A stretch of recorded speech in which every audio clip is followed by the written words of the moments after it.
Live from the Business Radio X studios in Atlanta, Georgia, it's time for CEO Exclusive, brought to you by Anona Enterprises. Good morning and welcome to CEO Exclusive, where we get emerging trends from CEOs and their most trusted advisors. I'm your host, Soyini Koch. As you know, on CEO Exclusive, we love to talk about technology and disruption. And on today's show, we're going to talk about that specifically with regard to supply chain. Over the past few weeks, we've been talking about how people's buying behavior is changing, and that's really affecting logistics in particular. So I'm really pleased to welcome on today's show American Global Logistics, their CEO, John Slangerup, and their COO, Blake Shumate. Welcome to the show, gentlemen. Good to be with you. Thank you. So start off by telling us, gentlemen, what exactly does American Global Logistics do, and how do you play in the supply chain world? Yeah, American Global Logistics, we call ourselves AGL, is a leading provider of logistics services, end-to-end shipment of goods, as well as managing our customer supply chains. So we do kind of two levels of activity, arranging for the physical move of goods, as well as the management of information on behalf of our customers about the move. Mm-hmm. And who are some of your big customers? Well, we own kind of the vertical for furniture and for tires and automotive aftermarket, and we also are heavily involved in the chemical and chemical space, as well as a lot of consumer goods. So you've probably heard of Igloo. That's a very big brand for us, and we also have a number of other players. We have Ethan Allen is a well-renowned furniture carrier, retailer, Bassett Furniture, several other Value City Furniture. So we work with a lot of major clients in those industries, and as well as in tire and the commodity tires. We work with Tire Kingdom. Great. So what are the trends that are happening from your perspective in supply chain and logistics that you think our CEO listeners really need to know? And what's interesting is that, with the consumer behavior now being driven by kind of the Amazon effect, as we refer to it in the industry, everybody wants it now. They literally want it today. And that's changed the way logistics works, because everybody will be used to the concept of just-in-time inventory. Well, just-in-time inventory no longer actually satisfies the need for instant gratification. So what's happening is the strategic management of warehousing and inventories is changing. It's shifting, where goods now are being put in warehouses or distribution centers so that you can immediately have access to consumer demand. And this last mile fulfillment is literally changing from overnight to same day. So it changes. You can't really replenish, using the traditional methods. You've got to really have a great planning system in place to continually satisfy those things that are in high demand. So the just-in-time piece still exists, but it's offset by this requirement for rapid replenishment. So in our business, 70% of our activity is moving things by ocean, from all over the world into the United States and then out again. You deal with a lot of international shipment. Oh yeah, most of our business is importing goods. About a third of it is exporting, and in all activity, what we're seeing now is the merging of air freight and ocean freight with our customers. So even the customers that traditionally didn't use air freight are now using air freight, because certain items get hot in terms of consumer demand, and they have to more rapidly replenish inventory. So in the world of supply chain, it's always been complex, but it's now gotten more complex, because you're mixing modes of transport, you're mixing lanes, you're mixing all kinds of things to satisfy the demand of the consumer. Now, Blake, I can imagine that for most of our listeners are going to be mid-market CEOs. And so as we think about how a mid-market company can meet the need for instant gratification, do you think that a lot of the kind of smaller players in your industry are just going to be kind of crowded out or disrupted out? Or how are you seeing that the ability for smaller companies to meet this trend and meet this need in the market for instant gratification? Well, the key term would be how well companies adapt. So as John just kind of alluded to, that one of the challenges is that the consumer wants the product now. They want it immediately. In addition to that, and what makes it a little bit more complicated, they not only want it now, they want to see the milestones, they want to see the steps, they want to feel it coming to them. So if they don't transparency adapt, in the process. exactly, complete transparency.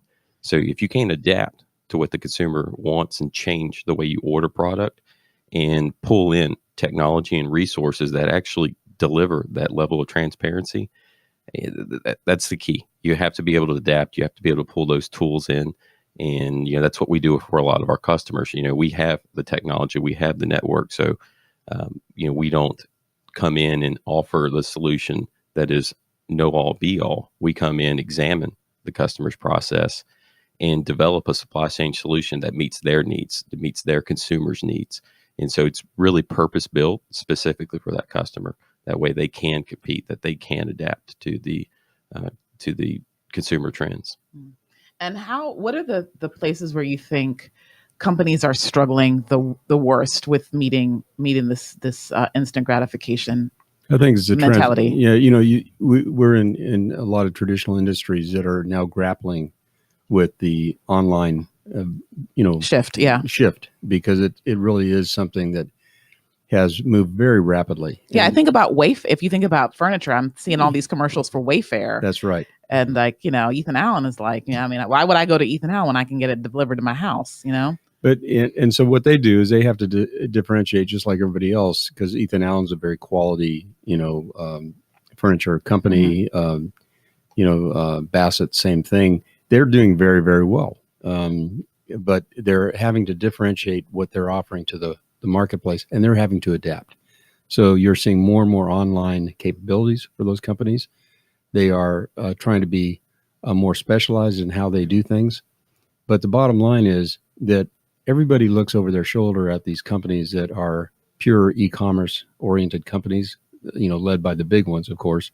You see Amazon having disrupted everything, but then you see Walmart trying to shift gears and compete head on. You're looking at Target competing head on. You're seeing all of these changes occurring very rapidly at the top, but then it's the mid-level companies and the smaller companies that are saying, boy, what do I do to compete with those juggernauts, And so they simply rely on technology. They can look and feel like an Amazon, and be just as efficient and just as responsive as those big companies. But they have to embrace the technology. They have to embrace systems that allow them to do that.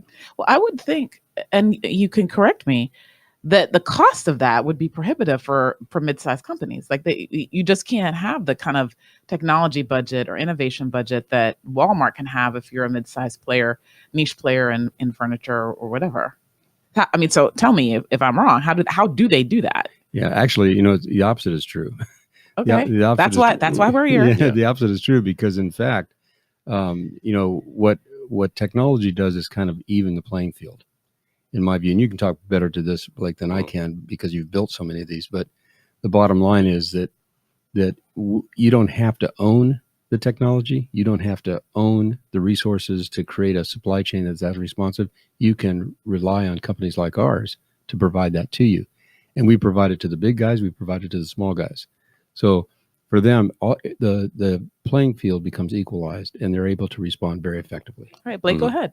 Well, one thing I just want to point out. So the challenge is that for years, or the misconception behind the supply chain is when you're moving product from point A to point B globally, you have an average or a quoted transit time. So if it takes something from South China to the East Coast, you think 30 days. How long does it take you to put your order in with your product, build it, have your factories book it, and ship it over? And then when it's ready to ship, I'll add 30 days. So maybe that whole process is 60 days for the order, plus production, and then you add on the 30-day transit, so 90 days. So the idea of this, wow, I can order my inventory just in time, and that's the equation that I'll use. The reality is that equation is much more complex than that. And that's what our solutions do. We go in and we identify and learn what entails in that 60 days. What are the small gaps that need to be filled? Do you expect that order to be accepted in 3 days? Do you expect it to be produced in 15 days? Is there raw material that needs to come in? So we want to monitor all those milestones, because the reality is that if you cannot deliver something to your customers on time, it's likely not the transit time. The transit times are pretty consistent. Maybe it moves from 30 to 32 days or 30 to 28 days. It's not a big change. However, if there's problems in the production of your product and getting it ready, that can drastically move out the delivery. So what we do is our technology comes in and it monitors each one of those milestones. We develop KPIs, key performance indicators, so that we can do studies on how the product is actually moving through your supply chain. And that way we can send out notifications in advance. You can put together true vendor scorecards to see who is delivering the product on time. And you can understand who are your strong partners, who you should give more business to, who you should trust with important orders.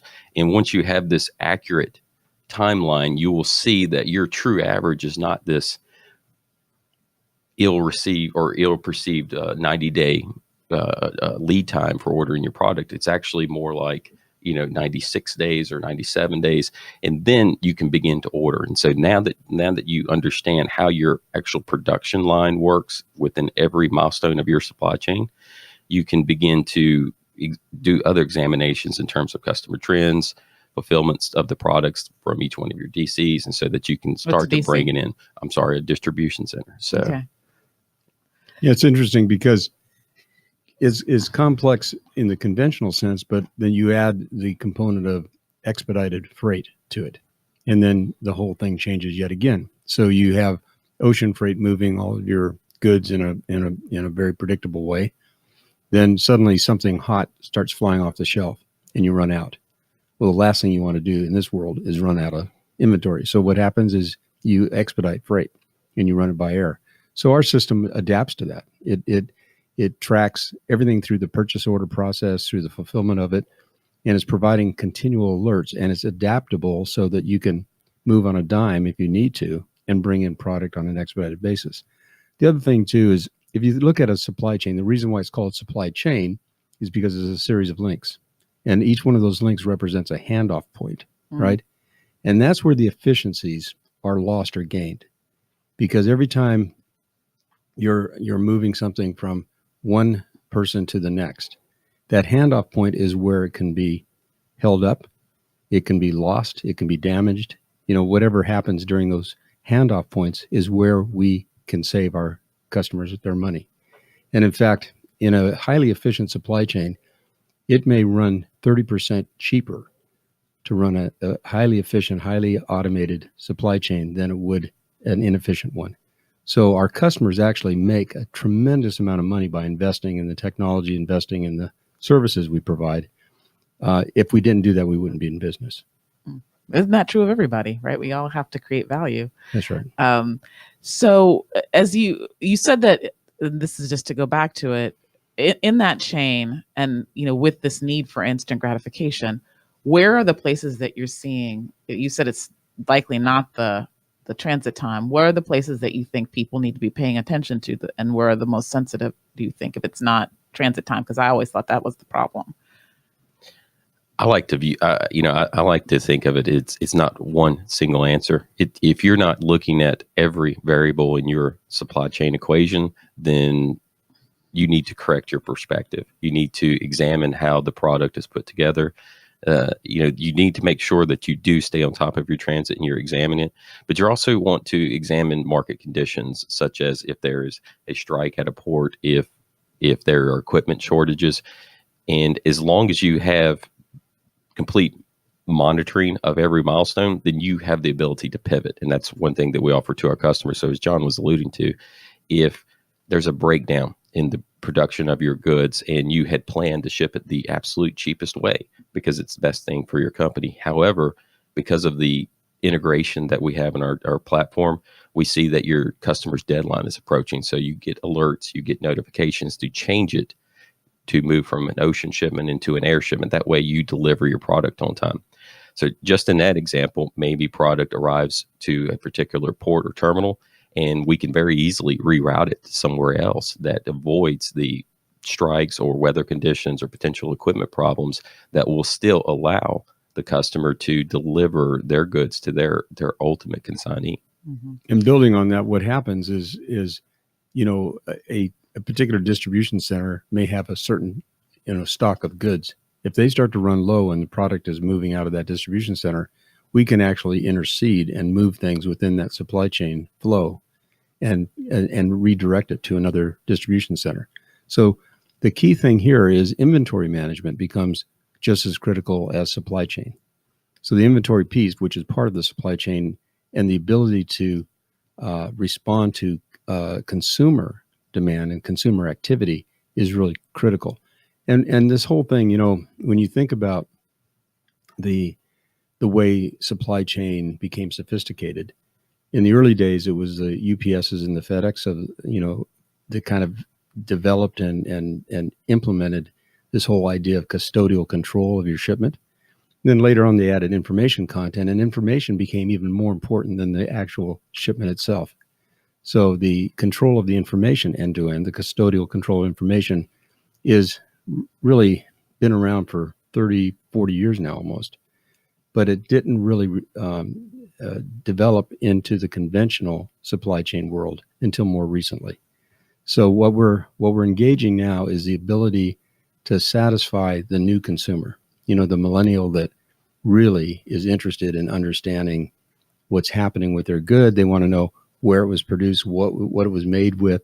They want all this information about the product, as well as, is it coming to me? When is it coming to me? And oh, by the way, I wanted it today. Yeah. So all of the ability of companies to know their consumer and respond in a system that satisfies that consumer is what this game is all about. So I imagine, you talked about the juggernauts and the Amazonization of pretty much everything, right? We've been talking about it quite a bit on the show. Have you been seeing like a lot of acceleration in your customer base? Like more people are coming to you because they're experiencing more pressure.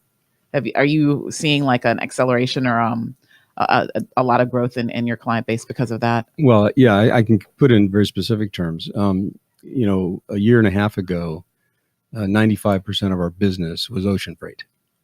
Okay. Today it's less than 70%.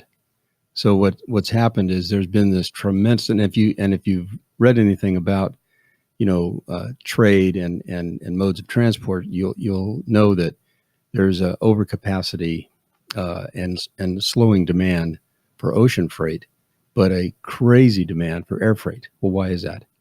Well, obviously because of the consumer demand and the changing tastes and the instant gratification. It's become more and more air freight intensive, and they have the capacity problem now. They don't have overcapacity; they have undercapacity. So the prices have gone up, and at the same time, you've had this whole situation with trucking throughout the United States, throughout North America, where trucking is also has a serious capacity issue. You have aging truckers. Young people don't want to be truck drivers. And I think the industry is trying to figure out, how do we make trucking appealing to the next generation of truckers or potential truckers? Aren't they just going to get AI to do all of it? Well, you'd think so, but that's decades away on a practical basis. So what do we do in the meantime? How do we attract a new wave of talent into that?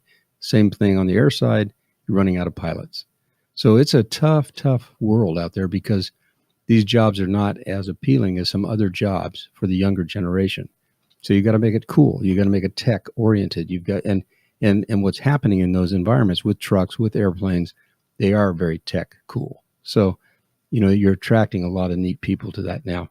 And a lot of the education that's starting to happen focuses in on that kind of technology oriented transportation opportunity.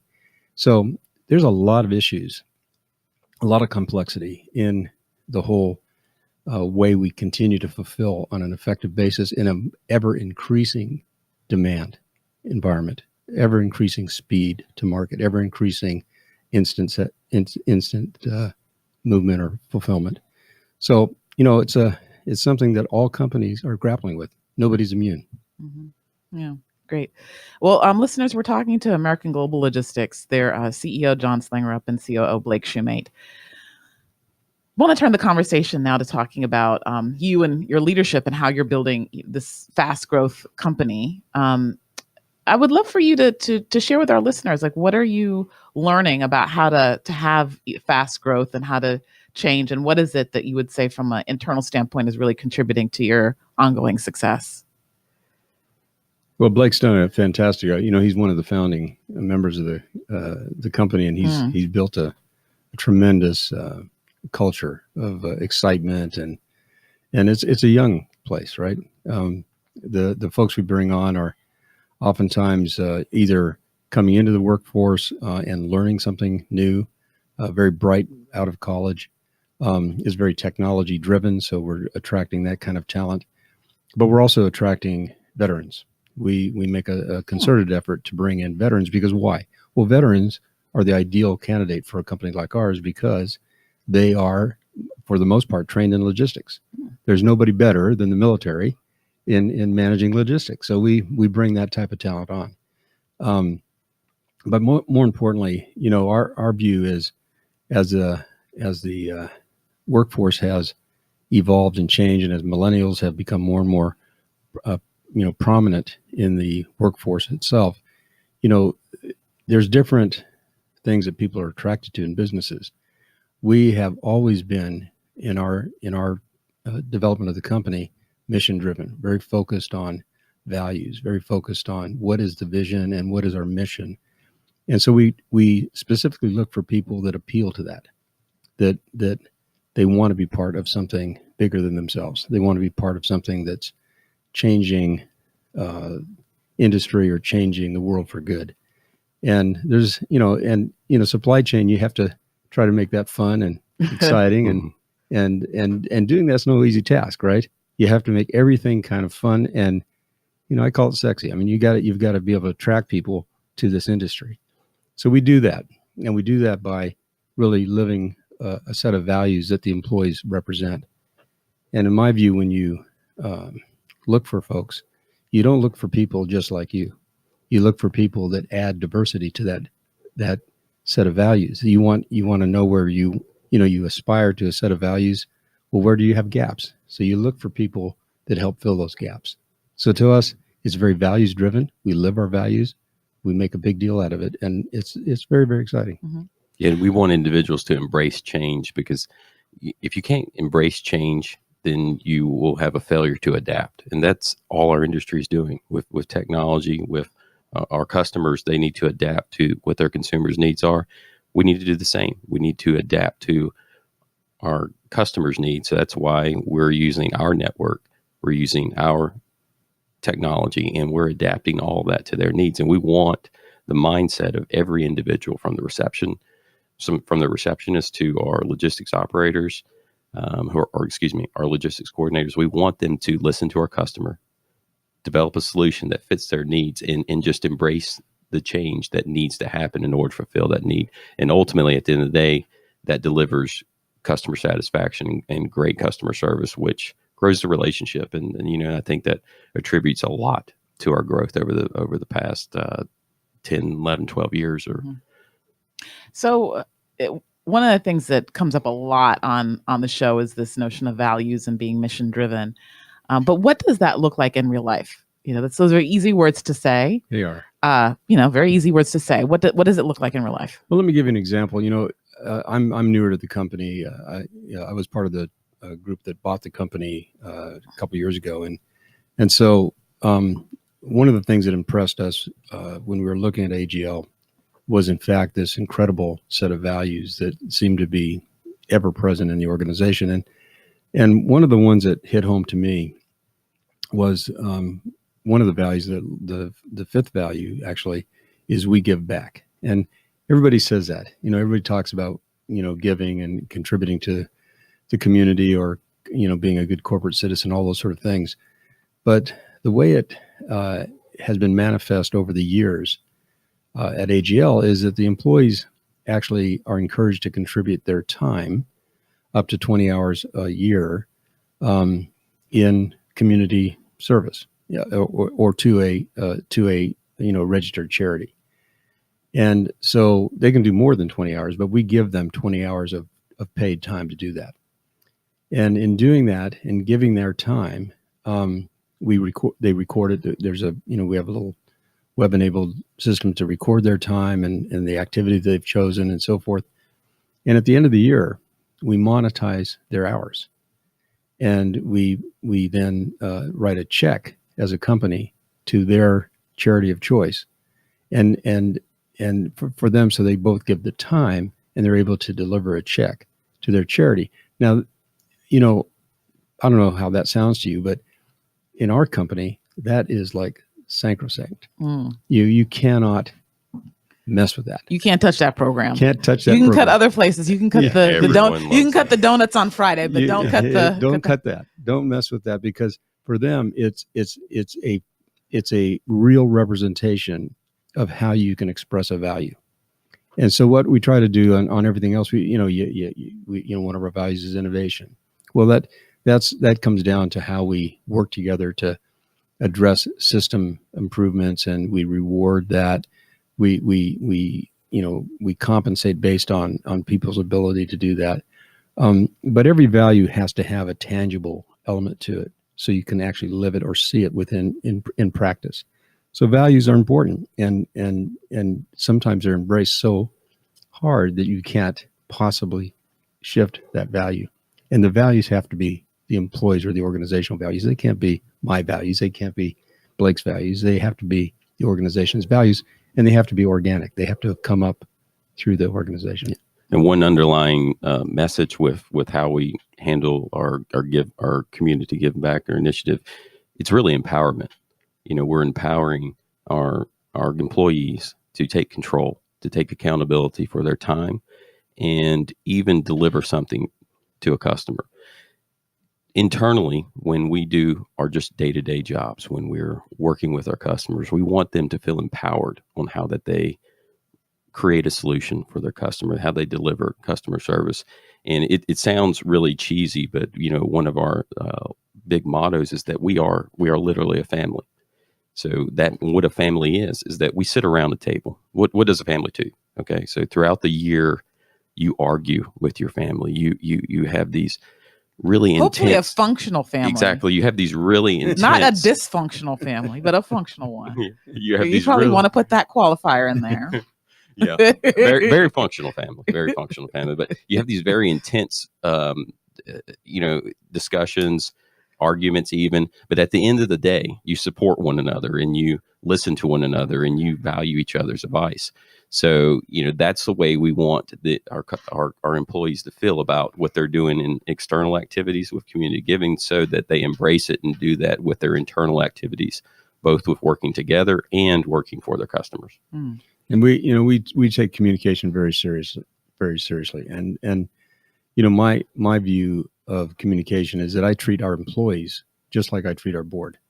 Very, very transparently, very informed. Now, there's certain things I can't share with the employees, obviously, but by and large, the presentation we make on a monthly basis to our board and on a quarterly basis when we're reviewing our quarterly results, that same slide deck we use to communicate virtually and in person with all of our employees every single month and every single quarter.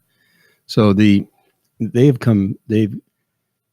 getting used to the idea of becoming knowledgeable business people themselves about how this business works. And that's my end goal, is I want everybody to own this business. Every single employee we have has ownership in the company, 100%. When you join, you get ownership. So they have a stake in the success of the business. And that's a big deal. Not a lot of companies do that, but every one of our employees have a stake in the business. So one of the things that you said yesterday, that when we were talking about the interview, that I thought was very interesting was, John, you said that Blake was the kind of spiritual center of the company. And that's not a word that I hear used often in the business context. I'm very interested, Blake, for you to tell us, what does that mean and why does it matter? And I probably embarrassed him by saying that, but that's how I feel. I think I'm turning red now. So yeah, go ahead. what does that mean? And why does it matter? It matters because, he when he talks about family, he is the head of the family. I mean, the people respond to him, his honesty, his transparency, his pain when things are tough. And he celebrates with the employees. Of course, I'm right in there with him, but it's been his show for all these years. And he's developed an environment in the company where it is great to celebrate. It's great to say, a prayer. It's great to have those kinds of practices where it really is a very much like a family would operate.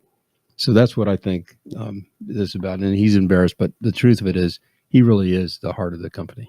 But I think that's wonderful. And yet for me, often when you try to use the word spiritual in business circles, people get weird. People get very weird about it, right? Because they think that you're going to start proselytizing, or even the idea of praying in business gets a little bit weird. It's like, because not everybody's Christian. Not everybody has that same idea of prayer. Some people are atheists and they're like, no prayer. So I'm just wondering, like, how, yeah. So, so thank you for that, John, by the way. So there's a difference. A lot of companies and a lot of people talk about just having transparency, and really being open and putting the employee first and really putting them on the path where they feel that they're in an environment where, the employee, everyone that I work with is very honest with me. They actually want me to succeed. Well, we want to not just talk the talk. We actually want to walk the walk, so one open standing comment to all employees is, do not ask a question in which you do not want to know the answer. We will disclose and we will talk and we will pull you in, because the more that you become an asset, that only benefits me. There's no reason for me to hoard information. So, I don't want that to just be, in order for someone to believe that, you can't just stop at a business question. You actually have to support all of your employees through any scenario that's going on. So if something's going on in the office and they're busy, we want to encourage everyone working around them to step up to help them. And it's really just about adoption. If you're not exhibiting those traits where you are very supportive, that you listen and you respect everyone's opinions. It's interesting that you make that comment, about if you like religion as a taboo topic, government as a taboo topic. It's taboo, but think about those people that you trust the most. Do you actually agree with everything? Do you guys have intense conversations? Sure you do. You still respect one another. That's the type of environment we want to inspire. We don't want to have these walls or these these glass walls in between us, so that we can actually, these brick walls in between us. We want a glass wall so that you actually can see one another, that you're genuinely helping one another. So, it really just comes down, I know I'm rambling on a lot, but it really comes down to walking the walk instead of just talking the talk, and really supporting one another. And it has a practical aspect. I mean, the reality is, when you have an environment where, people know they're cared for, and that it's sincere. It's not a fabricated, talking at a mic and saying, I really care about you. I mean, you demonstrate it in your life. But the reason why it's practical for us is because our entire franchise was built around the customer experience. It was built because we're sort of uniquely positioned where every one of our customers has an individual, one person in our company that is their go-to person. So every single complex supply chain boils down to one gatekeeper in AGL that represents the customer's interest, knows the customer's business inside and out, and over years becomes part of the family of that company. So it pays those dividends when that person, when that gatekeeper, when that operator, when that sales rep, when that whoever is representing that customer knows that they have got a family backing them up, and that they can ask any question, they can bring up any problem. We don't hide anything. If something's going wrong, we want to know about it, and we want to deal with it. And hopefully we deal with it before the customer even knows about it. but it's that set of relationships that really has made AGL so successful and has grown so fast, because it's all about our people. And the people, and everybody always says that, it's always about the people. I mean, it's a very trite thing to say, but the way you build that relationship with your employees and the way you nurture it day in and day out is what makes it real. And that's for us, high priority. Great. All right. So as we move to close the show, I would love to hear what new and exciting things are happening at AGL that you want to share with our CEO listeners. One thing that I'm very excited about is that this summer we're actually rolling out the AGL Cloud 2.0. It's the new version of our software platform. So we've developed a supply chain optimization tool. And again, it's about learning our customers' supply chain and adapting that technology so that it takes customization to a new level. And everything is purpose built for our customers. And we'll be releasing that this summer. And that's just the first iteration of our technology plan over the next 12 to 24 months. Great. All right, listeners, we've been talking to American Global Logistics, their CEO, John Slangerup, and COO, Blake Shumate. Thanks, gentlemen, for a wonderful show. Great to be here. Thanks. Thank you. Yeah, I'm your host, Soyini Koch. I hope you have a prosperous, productive, and very profitable week. Thanks. This show is brought to you by Anona Enterprises, where strategy is your access to money and performance. Learn more at AnonaEnterprises.com.